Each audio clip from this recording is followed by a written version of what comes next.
나의 피난처 예수라는 제목으로 하나님 말씀 증거하도록 하겠습니다. 민수기 35장은 두 가지입니다. 레위인하고 도피성에 관한 얘기. 1절부터 8절까지가 레위인이고 9절부터 34절까지가 도피성입니다. 우리 34장에서 살폈죠. 각 지파에게 땅을 기업으로 주었다. 그 34장 2절 보니까 땅은 너희의 기업이 되리니, 땅을 그 히브리어로 에레츠라 그러죠. 에레츠. 그리고 기업, 인헤리턴스인데 영어로는 이거를 나할라. 그랬더니 어저께 어떤 분이 저한테 그러더라고요. 이 땅이라는 히브리 단어가 에레츠가 그거 한국말 아닙니까? 그러더라고요. 그래서 뭔가 했더니 LH. 야, 땅에 대해서 이렇게 관심하세요. LH. 토지주택공사더라고요. Land and Housing Corporation. 그러니까 땅에 관심이 많구나 그런 생각을 했습니다. 땅이라는 건 일반적인 전체적인 거고 기업은 내게 주신 땅이에요. 그걸 나할라. 경계가 중요하다 그랬죠. 경계 안에 있는 것들을 가지고 충성하면 하나님이 승리도 주시고 보호하시고, 경계 밖에 있는 것들 그거 하면은 아합같이 그냥 죽습니다. 욕심 부리지 말고 하나님이 내게 주신 것들 누리는 거, 그게 중요하다라는 것입니다. 그런데 이렇게 분배를 다 마쳤는데 분배에서 빠진 사람들이 있었죠. 그게 레위 지파입니다. 그래서 레위 지파는 어떻게 먹고 살 것인가. 민수기 18장 24절에 보면은 이스라엘 자손 중에 기업이 없을 것이다. 레위 지파 얘기입니다. 하나님 자신이 기업이 된다 이런 얘기를 합니다. 그러니까 굶어 죽지는 않겠죠. 레위 지파는 사는 방식이 다르다. 그래서 오늘 레위 지파를 얘기를 하면서 하나님의 공동체는 레위 지파를 책임지는 공동체가 되어야 된다는 것입니다. 그래서 백성 입장에서의 원리, 레위인 입장에서의 원리, 백성에서의 입장의 원리는 하나님께 받았죠. 다시 들여서 레위인 먹고 살게 해주라는 거예요. 그리고 레위인의 입장에 있어서는 자기가 딴 거 가지면 안 되고 생계를 각 지파에게 의존하라는 거예요. 생계를 의지하는 걸 통해서 그거 간단하잖아요. 르우벤 지파가 잘 되면 자기도 잘 되겠죠. 자기 소속된 지파가. 그렇잖아요. 뭐 시므온 지파가 잘 되면 자기도 잘 되겠고. 그래서 축복 공동체가 되라 그런 뜻입니다. 그래서 요즘 이걸 뭐 목회자라고 친다 그러면은 목회자가 어디 나가서 지가 뭐 증권 투자해서 돈 벌고 그러면 안 되고, 성도들을 맨날 위해서 기도하고 축복 받아서 성도들이 축복을 받은 걸 통해서 같이 누릴 수 있도록, 그래서 운명 공동체가 되라. 하나님이 디자인하신 거예요. 그렇게 하는 게 옳다. 그래서 레위인에 관해서는 두 가지 원리가 나와요. 백성들은 받은 게 있으면 드림이 있어야 되고, 그리고 레위인들은 생계를 의존하는, 철저히 백성들에게 생계를 의존하라는 거예요. 의존하는 걸 통해서 축복 공동체 또는 운명 공동체가 돼야 된다. 그 내용입니다. 여기 보니까 구체적인 내용은 이래요. 그 지파들 속에 48개 성읍으로 흩어지래요. 이건 창세기에 나오는 그 뭐 사실 두 번째 아들, 세 번째 아들은 거의 저주에 가까웠죠. 야곱이 축복을 한다 그러는데 창세기 49장 7절 보니까 내가 그들을 야곱 중에서 나누며 이스라엘 중에서 흩어지리라. 시므온 지파는 유다 지파에 흡수돼 버리고, 그 흡수되는 복이 있다 그랬죠. 그래서 내가 괌 같은데 괌이 혼자 있는 것보다 오히려 미국에 흡수돼 가지고 미국 시민권 있는 게 낫지 않나. 나 혼자 생각해. 그죠? 거기서 또 팔적 뛸지 모르겠는데 어쨌든 간에 이렇게 흡수되는 복이죠. 유다 지파에 있는 게 낫지. 시므온 지파 그러면 뽀대가 안 나잖아. 근데 유다 지파 좀 낫지 않나? 흡수되는 복. 그리고 레위 지파는 어떤 복이에요? 흩어지는데, 레위인가 제사장으로 흩어지는 복이니까, 이거 사명으로 흩어지는 복이니까 복된 거겠죠. 그래서 48개 성읍으로 흩어지라. 그리고 각 지파들이 그들을 먹여 살리게 만들라는 거예요. 11조 들여서. 그래서 르우벤 지파 흩어지면 거기 있는 사람들이 11조 내서 먹고 살게 만들고, 또 하나 원리가 또 뭐냐면 거기에 분배받은 땅 중에, 기업으로 받은 땅 중에 성읍이라서 뭐 도시 그런 게 아니고 몇 사람 사는 거예요. 그죠? 성읍. 그리고 초장을 주라. 그게 2절, 3절입니다. 2절, 3절 읽겠습니다. 시작. 이스라엘 자손에게 명령하여 그들이 받은 기업에서 레위인에게 거주할 성읍들을 주게 하고, 너희는 또 그 성읍들을 두르고 있는 초장을 레위인에게 주어서 성읍은 그들의 거처가 되게 하고 초장은 그들의 재산인 가축과 짐승들을 둘 곳이 되게 할 것이라. 그래서 이렇게 좀 나눠주라는 거예요. 그래서 두 가지 원리가 나온다고 그랬죠. 일반 백성의 입장에서 놓고 볼 때 하나님께 받은 게 있잖아요. 많이 받았죠.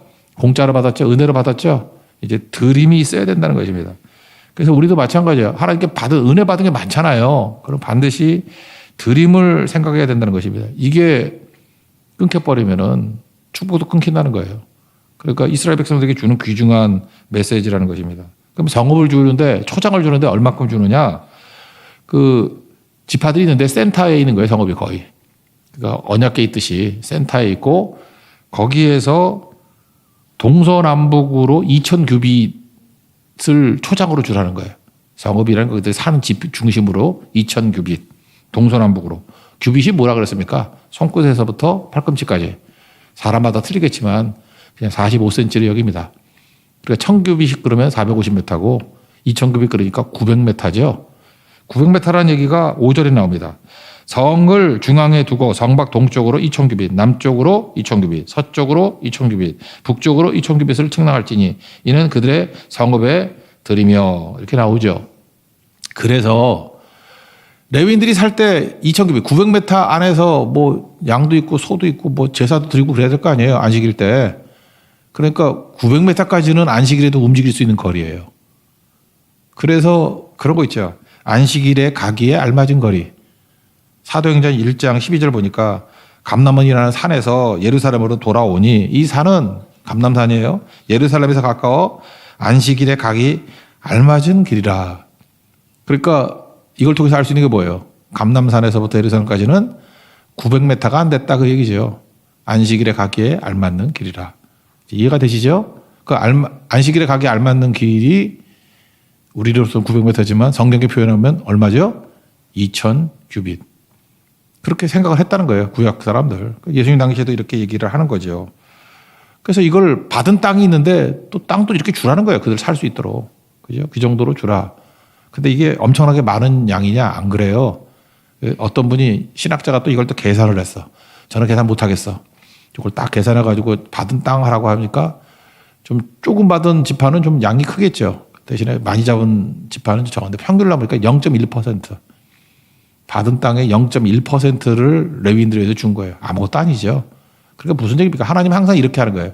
우리에게 다 주시고 다시 드리게 만드는 거예요. 그래서 레위인을 섬기는, 레위인을 책임지는 공동체가 되게 만든다는 것입니다. 그러면 하나님께서 엄청나게 부어주신다는 거예요. 그리고 그 원리가 뭐냐? 8절을 보니까 보세요. 너희가 성읍을 줄 때 많이 받은 자에게는 많이 떼어서 주고 적게 받은 자에게는 적게 떼어 줄 것이라. 그 원리가 뭐죠?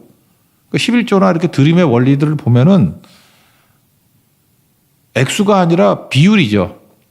아니 똑같이 내라 그러면 뭐 부자는 쉽고 뭐 가난한 사람 어려울 거 아니야. 근데 비율이잖아.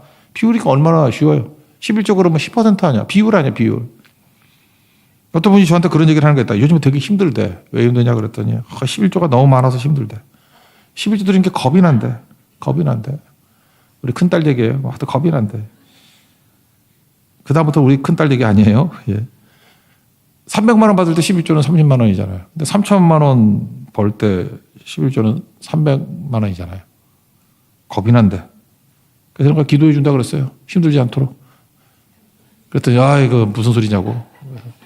잘못했다고 그러더라고요. 그죠? 그러니까 안심하고 살도록 하나님께서 다시 30만 원으로 돌아가게 할지 아니면 그러니까 이것도 못하니 뭐 할 말도 없는 거지. 뭘 맨날 뭘 구해요, 구하기는. 그러니까 하나님이 스케일은 자기가 정하는 거예요. 그죠? 여러분들이 11조 드리는 게 두렵기 시작할 때부터 그냥 편하게 사세요. 뭐 많이 받으면 뭐해. 여러분들 그릇이 안 되는 거. 그냥 하나님 11조에 30만 원 하면서 편안하게 살게 해주세요. 그러면 그렇게 살아요. 근데 하나님 앞에 좀 크게 쓰임 받겠습니다. 그러면 주실 때부터 봐야지. 아니면은 박살납니다. 그거 잊지 말라고. 복이 아니에요, 그거. 그러니까 믿음의 분량이 먼저지. 그건 아니라는 거. 두 번째, 레위인의 입장에서, 그러니까 받은가 드림이고, 백성들은. 레위인의 입장에서는 자기가 뭐 땅 받고 일하는 거 아니라는 거예요. 너희 기업은 하나님이다. 그래서 철저하게 각 지파에게 생계를 의존하도록 만드셨습니다. 아까 얘기했잖아요. 르우벤 지파가 르우벤에 의존하도록, 시므온 지파 같으면 시므온 지파에 의존하도록. 우리는 그러죠. 아니, 의존하면은 그들이 축복을 많이 받으면 또 많이 줄 거 아니에요. 그래서 여러분들도 그래요. 뭐 이렇게 돈을 좀 잘 벌거나 막 이러면은 우리 그 진장님들한테 뭐 이럴 때 홍삼이라도 하나 사주고 그러라고. 그래야 같이 기뻐하지. 너는 잘났다 그러는데 뭐 입 싹 닦고 혼자만 먹고 그러지 말고. 이렇게 연계가 되라는 거예요, 연계가. 그러니까 성도들이 축복받고 은혜 가운데 있으면 거기 있는 레위 지파들이 좀 나아지겠죠. 또 그다음에 어려움 당하고 그러면 자기 힘들어지겠죠. 그러니까 어떻게 생명 걸고 하겠지. 여러분 가운데 그런 사람이 있을까? 이 사명자가 뭐 그런 거 갖고 그러냐고. 어디나 그 베스트만 있는 게 아니잖아. 그 좋은 청지기만 있나? 참종도 있지만 참 아닌 종도 있잖아. 그죠? 그러니까 일반적인 걸 얘기를 할 때 이거 하나님도 아신 거 아니에요. 인간의 그 연약함을. 그래서 이렇게 디자인한 거라고요. 그래서 같이 축복받고 축복 공동체가 되고 운명 공동체가 되게 만들라. 이게 되게 중요하다고 생각을 합니다. 그래서 이들은요, 이 사역자들하고 그러니까 레위인들하고 이 지파 백성들은 되게 결속력이 강했어요. 그리고 그들이 농땡이 치면서 제대로 안 주면 먹고 살라니까 유리 방황하겠죠. 그런 예배가 다 사라지고 그런 포로로 끌려가고 뭐 이런 일이 벌어졌다는 것입니다. 이게 레위인의 원리라는 거. 그러므로 하나님께서 이렇게 레위인들에게 철저히 생계를 백성들에게 의존하게 만든 거. 난 더러워서 싫어. 내가 볼 때 그래. 목회자가 너무 돈이 많아가지고 뭐 부모에게 상속을 많이 받아가지고 어떤 분은 그러더라고요. 안 받고도 뛰어. 그런 분이 있고 어떤 분은 목사님인데 의사야. 그래서 의사도 하면서 나는 뭐 사도바울 같이 무보수로 하는데 근데 그런 사람 치고 사역이 잘 되는 사람이 없어. 그러니까 목회자는요. 그냥 교회가 밥줄이 돼야 돼. 알았어요? 그게 중요해요. 교회들 다 털어버리면 박 굶어야 되고 성도들이 오면은 살아야 되고 그게 나쁜 게 아니라니까요. 그렇게 만들었다고 주님이. 그래서 거기에 생명 걸고 뛰게 만들고 성도들은 받은 걸 또 드리고 그럴 때 그게 교회의 원리가 될 수도 있다는 것입니다.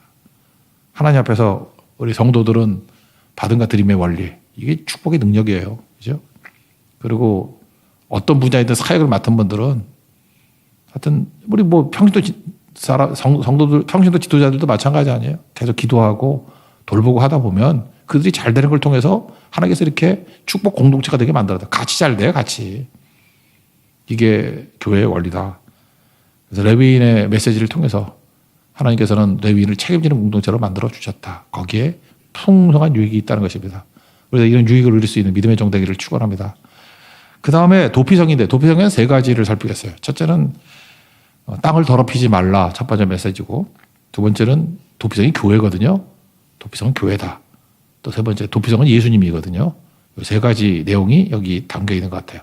그 세 가지를 보도록 하겠습니다. 첫 번째 도피성은 뭐 어려우니까 피난처라고 합시다. 레퓨지. 피난처예요. 피난처. 첫째는 땅을 더럽히지 말라. 이건 재판하고 관계가 되어 있는 건데 그러니까 엉터리 재판하고 그러면은 땅이 더러워진다 그런 얘기예요. 48개 성 중에 6개 성을 도피성으로 쓰래요. 그러니까 레위인들에게 48개 성이 주어졌죠. 근데 6개. 요단 동편에 3개, 요단 서편에 3개. 그래서 거의 등거리 누구나 이렇게 도망칠 수 있도록 이렇게 도피성을 6개를 만들어 놨다는 것입니다. 주로 살인한 사람인데 고의로 살인한 사람은 거기 들어가도 잡아 죽이는 거고 그러니까 실수로 살인하거나 그럴 때는 도피성이 들어가면 못 들어간다는 거예요. 그 제사장의 이름으로 보호해 줘야 된다라는 것입니다. 당시에는 왜 그랬냐면 가족이나 친척들이 자기 가족이 죽으면 복수 문화가 있었어요. 지금같이 경찰력이나 이런 게 없으니까 보호받을 수가 없잖아요. 그래서 우리 가족 건들면 너도 죽었어. 그래서 복수하는 문화가 있었다. 그게 일종의 생존 비법이겠죠. 그래서 철저히 복수하는 거. 가족을 건들면은 하여튼 온 가족이 달려들어서 복수하고야 마는 거예요. 근데 좋다 이거예요. 그런데 그 사적 보복을 하다 보면 오해가 될 수 있잖아요. 저놈이 우리 아버지 죽였어. 그리고 막 때려 죽이려고 했더니 오해였어. 알고 봤더니 이름이 틀렸어. 정병욱이 죽였는데 전병욱이 죽인 걸로 알고. 그죠? 그 이응하고 기억을 잘못해가지고. 그러면 나중에 엄한 사람 죽인 거 아니에요. 그러니까 오해가 되거나 이러잖아요. 그래서 이게 확실한 게 아닐 때는 뭐 우리 요즘 식으로 뭐 무죄 추정의 원칙과 비슷한가? 뭐 이렇게 도피성이 있을 때까지 재판 끝날 때까지 건들면 안 된다 그런 얘기예요. 그죠? 이게 오락가락하는 거 아직 결정되기 애매한 것들 있죠. 재판을 해야 되는 것들 11절과 12절 읽겠습니다. 시작. 너희를 위하여 성읍을 도피성으로 정하여 부지 중에 살인한 자가 그리로 피하게 하라. 이는 너희가 복수할 자에게서 도피하는 성을 삼아 살인자가 회중 앞에 서서 판결을 받기까지 죽지 않게 하기 위함이니라. 그러니까 뭐 명백한 살인자 고의로 죽인 그런 거 말고 판결이 필요한 사람들이 있다 그러면 함부로 그렇게 판결하기 전에 결정 나기 전에 그냥 오해받고 죽이고 난 다음에 이게 아닌데 그러면 어떡하냐는 거예요. 그렇게 하면 안 된다 그런 거죠. 반면에 명백하게 고의로 죽인 놈들은 보호받지 못해요. 그래서 돌을 들고 막 내리 찍었어. 그럼 고의잖아. 그건 보호받지 못하고. 죽일 만한 나무가 있거든. 나무로 때려치면 여기 연장이라 그랬는데 나무 연장. 그래서 요즘에 그 깡패들이 연장 들고 왔다 그러는 것 같아. 그죠? 연장 뭐 야구방망이 뭐 이런 거 연장 들고 왔다 그러잖아. 성경에 있는 표현인 것 같아요. 17, 18절 읽겠습니다. 시작. 만일 사람을 죽일 만한 돌을 손에 들고 사람을 쳐 죽이면 이는 살인한 자니 그 살인자는 반드시 죽일 것이요. 만일 사람을 죽일 만한 나무 연장을 손에 들고 사람을 쳐 죽이면 그는 살인한 자니 그 살인한 자는 반드시 죽일 것이니라. 그리고 또 20절에 실수인 척 하는데 고의야. 뭐가 나오죠? 20절 다 같이 해서 시작. 만일 미워하는 까닭에 밀쳐 죽이거나 기회를 엿봐 무엇을 던져 죽이거든. 이런 거죠. 뭐 벼랑에 누가 서 있는데 미끄러졌다 그러면서 떨어졌네. 실수. 이러면 안 된다는 거예요. 그거 뭐 일부러 그런 거지. 그러니까 이런 나쁜 놈들은 다 이거는 보호받지 못한다. 그런 얘기죠. 그러니까 재판 받을 때까지 보호해주고 그다음에 고의가 아닌 실수는 도피성이가 있으면 살 수 있는 길을 열어주라. 그런 얘기입니다. 그러니까 재판 끝날 때까지 예단하면서 처리하지 말라. 왜 그렇죠? 억울한 자 생기면 안 되니까. 율법 원리가 뭐예요? 억울한 자가 없게 하라. 또 하나는 가난한 자가 없게 하라. 그래서 여기서 나오는 원리가 뭐죠? 한 명의 증인이 나와가지고 뭐라고 떠드는 거는 들으면 안 된다는 거예요. 이거 볼까요? 한 명의 증인이면은 자기가 잘못 볼 수 있잖아. 뭐 지가 잘못 봤어. 지가 오해했어. 그래 놓고 뭐 이 사람이 뭐 얘기한다 그러면 그 한 사람이 악의적으로 하는 거 가지고 들으면 안 되잖아요. 그런 걸 모르. 또 그다음에 또 이런 거 있잖아. 누구 죽이려고 일부러 막 거짓 증거하는 거. 요즘에 같으면 무고죄라 그러나, 그죠? 아닌데 막 이렇게 덤벼가지고 하는 거 무고죄. 그러면 이건 들어주면 안 된다는 거죠. 그래서 두세 증인이 있어야 된다. 한 명 증인 갖고는 안 된다. 30절 읽겠습니다. 시작. 사람을 죽인 모든 자 곧 살인한 자는 증인들의 말을 따라서 죽일 것이나 한 증인의 증거만 따라서 죽이지 말 것이요. 증인 한 명 갖고는 안 된다는 거예요. 이거 더 구체적으로 나온 게 신명기 19장 15절인데 한 증인으로만 정할 것이 아니요 두 증인의 입으로나 또는 세 증인의 입으로 그 사건을 확정할 것이며. 그래서 예수님께서 두세 증인 그러잖아요. 두세 증인. 여기서 나온 얘기라는 것입니다. 또 하나가 억울함이 뭐냐면 돈이나 권력을 가지고 있는 사람이 재판을 지멋대로 하는 거야. 그 재판장들도 돈에 약하고 권력에 약하고. 역사를 보면요. 재판 제대로 했을 때가 없었어요. 별로.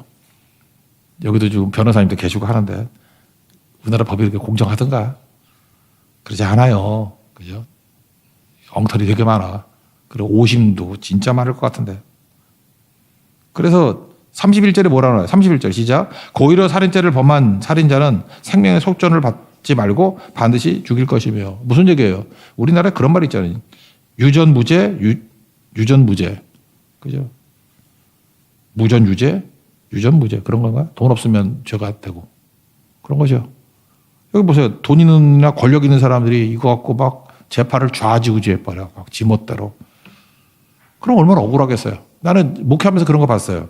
교통사고가 났는데 분명히 피해자야. 내가 들어봐도 피해자인데 처음엔 피해자같이 가다가 뭐 경찰서 몇 번 왔다 갔다 하다니만 갑자기 그분이 가해자가 돼버렸어. 내가 볼 때 가난한 분인데 그러니까 힘이 없죠. 피해자인데 뭐 어떻게 더 가해자가 돼버렸어. 거기 있는 분 얘기예요. 뭐 진짜인지 아닌지 모르지만 경찰이 돈 받고 조소 이상하게 꾸민 거래. 근데 그런 게 있는가 봐. 내가 거기 같이 갔던 분 중에서 너도 그랬니? 우리 집안에도 그런 사람이 있었어. 그러고. 얼마나 억울하겠어요. 그죠? 힘 없으니까. 지금도 그럴 거 있을 거라고. 힘 있는 사람들이 와가지고 다 뒤집어 버리는 거야. 그죠? 피해자인데 가해자가 된다 그러면 그걸로 머리 돌아. 너무 억울한 사람 머리 돌고 갑자기 법정에 가가지고 뭐 옛날에 양궁 쏘고 그런 사람이 있었는데, 그죠? 뭐 억울하다고. 이런 일이 계속되는 걸 뭐라 그러냐면 성경은 땅이 더러워진다. 하나님이 멸망시켜버리대, 그런 나라는. 하나님이 멸망시키는 나라가 두 가지가 있는데 우상숭배와 또 하나는 땅을 더럽게 하는 거. 잘못된 재판이에요. 재판이 공정하게 이루어지지 않으면 땅이 더러워진다. 33절, 34절 거기 보세요. 너희가 거주하는 땅을 더럽히지 말라. 34절. 곧 내가 거주하는 땅을 더럽히지 말라. 가나안 들어가서 이따위 짓 해봐라. 너희 다 포로로 끌려가. 그러니까 땅을 더럽히지 않는 게 뭐예요? 요 말씀만 놓고 본다 그러면 재판이 엉터리 하는 나라 만들면 망해. 그런 얘기예요. 그죠? 돈 있다고 권력 있다고 지멋대로 하는 거를 용납하면 망해. 메시지라고요. 그래서 우상숭배 버려야 되고 또 하나는 억울한 자들이 소리치기 시작하면 요한계시록 나오잖아요. 하나님께서 그의 신원하심을 들으신다고. 땅을 더럽게 하는 게 이런 겁니다. 공정하지 않은 재판, 엉터리 재판하면 땅이 더러워진다. 이게 도피성의 의미고요. 두 번째, 도피성은 그래서 뭐예요? 교회라고, 교회. 교회는 사실 이렇게 재판 이전에 구제받을 수 있는 사람들이 모여드는 곳이에요. 그래서 교회는 도피성인데, 도피처인데, 의인들이 오는 것이 아니죠. 어떻게 보면 죄인들이 오는 것이에요. 예수님 보면은 예수님께 오는 사람이 뭐 세리, 죄인, 뭐 창기, 뭐 다 좋은 사람들 아니잖아요. 교회가 이렇다고요. 교회가 도피성이 돼야 된다는 것입니다. 여기 보니까 이스라엘 백성들만 아니라 타국인, 나그네 뭐 이런 사람 다 모일 수 있다는 거예요. 15절 읽겠습니다. 시작. 이 여섯 성읍은 이스라엘 자손과 타국인과 이스라엘 중에 거류하는 자의 도피성이 되리니 부주중에 살인한 모든 자가 그리로 도피할 수 있으리라. 누구나 다 오는 거라고요. 다 오는 거. 어떤 분은 그러더라고요. 우리 교회에 예배 드리러 올 때 담배 피는 사람 와도 됩니까? 술 마시는 사람 와도 됩니까? 되죠, 당연히. 담배 펴도 천국 갑니까? 술 마셔도 천국 갑니까? 가지요. 좀 일찍까지. 많이 일찍까지. 가지요. 왜 천국을 못 가? 담배 피나고 왜 천국을 못 가? 술 마셔도 가죠. 그렇지만 교회 오면 변해요. 담배 피는 사람이 담배 불꽃에 흥분하던 사람이 이제 성령의 불 받아. 담배빵이 아니라 성령빵 받아. 성령빵. 그죠? 술에 취하다가, 이제는 얼큰에 술이다. 술이고. 우리 교회 별 사람 별놈 다 있어. 진짜 별놈이라 그러지, 별놈. 성찬식을 하는데 한 잔 더 주면 안 되지. 나 참 미치겠어. 그래서 저걸 이제 농담으로 여겨야 되나, 말아야 되나. 성령에 취해야 된다고, 성령에. 그죠? 이번 주일 저녁에 성찬식이 있는데 그런 소리 하지 마. 난 농담이라고 받아들이는데 그런 농담도 하는 거 아니야? 그거. 성령에 취해야 되겠죠. 아까 불렀던 예수 그 찬양. 나는 그 가사가 오늘 이 메시지하고 딱 와닿더라고요. 슬픈 마음 있는 자, 몸과 영혼 병든 자. 누구든지 부르시오. 예수 이름 부르시오. 그 이름을 믿는 자, 그 이름을 부르는 자, 그 어떤 사람이든지 그런 구원 얻으리. 그게 교회예요. 믿습니까? 교회는 누구든지 다 받아들일 수 있는 자라고요. 그래서 죄인들이 변화되는 거예요. 그래서 교회하고 비슷한 게 또 뭐죠? 아둘람이라고. 아둘람굴에 모여든 사람들. 다 하나님 보내주신 사람들 좀 힘도 있고 장군 같고 뭐가 좀 똘똘한 사람들 보내면 얼마나 좋아. 근데 누가 왔어요? 환난 당한 자, 빚진 자, 마음이 원통한 자. 이게 교회라고. 다윗이 이런 사람들 환난 당하고 빚지고 원통한 사람들이 모여서 여기서 포진 왕 됐잖아. 왕 나오고 장군 나오고 기레사 같은 인물들 다 나왔잖아. 그래서 교회는 이런 곳입니다. 교회는 도피성이에요. 피난처고 교회는 아둘람 굴입니다. 우리가 부족해 보이지만 여기서 인물들이 나올 겁니다. 하나님께 변화시켜 주시는 거. 그게 교회라는 거예요. 그리고 세 번째 도피성은 예수님입니다. 이게 되게 중요한 건데 도피성에 숨어 있다가 나가면 죽어요. 그러니까 은혜와 긍휼의 장소죠. 그러니까 교회가 그런 곳이라. 예수님 품인데 거기 있으면 된다고. 근데 특이한 게 하나가 있는데 당시에 대제사장이 한 명이잖아요. 대제사장이 죽으면 살인자의 모든 죄가 사면이 되는 거예요. 그게 28절입니다. 28절 읽겠습니다. 시작. 이는 살인자가 대제사장이 죽기까지 그 도피성에 머물러야 할 것임이라. 대제사장이 죽은 후에는 그 살인자가 자기 소유의 땅으로 돌아갈 수 있느니라. 그러니까 대제사장이 죽을 것만 기다리면 안 되겠지만 대제사장이 죽으면은 그 도피성 안에 있는 모든 사람들의 죄가 사면이 된다고. 그럼 이게 별거 아닌 것 같이 보이지만 신약에 오면 우리 히브리서에 맨날 그러잖아요. 우리의 대제사장 예수님 그러잖아요. 우리의 대제사장이 누구예요? 예수님. 히브리서 한번 할게요. 그럼 또 보면 다 나와 거기에. 그죠? 우리의 대제사장 예수님. 그게 왜 위대하냐? 대제사장 대신 예수님이 죽음으로 말미암아 도피성에 있던 모든 죄인들이 사면을 받는다고. 이게 십자가 아니에요, 십자가.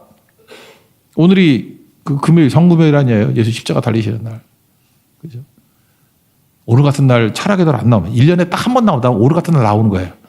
알아요? 오늘도 안 나오는 사람들은 그냥 십자가에 달아버리고 싶다, 여러분들 그냥. 그죠? 그렇잖아요. 금식도 안 해. 금요일도 안 나와. 그 왜 사니? 왜 사니? 크리스찬인데, 그죠? 그거죠. 예수님이 죽음으로 말미암아, 대제사장이 죽음으로 말미암아 우리가 사면을 받는다고, 사면을. 도피성이 그런 거라고요. 옛날에 이게 무슨 뜻인지도 몰랐을 거라고. 대제사장 죽으면 뭐 좋네. 뭐 그럴 수도 있겠죠. 이게 소망이라고요. 대제사장 대신 예수님이 십자가에 달려 죽으심으로 말미암아 우리가 죄사함을 입었습니다. 그러므로 이제 그리스도 예수 안에 있는 자에게는 결코 죄로 인한 정죄가 없다. 그리스도 예수 안에 있는 생명의 성령의 법이 죄와 사망의 법에서 우리를 해방하였다. 이게 도피성에서 대제사장이 죽을 때 나타났던 현상이라는 것입니다. 오늘도 그 해방의 능력을 다 누릴 수 있는 믿음의 신실한 정도를 축원합니다. 자리에서 일어나겠습니다. 6월절 어린 양의 피로 찬양하겠습니다. 난 주보혈 아래 있네.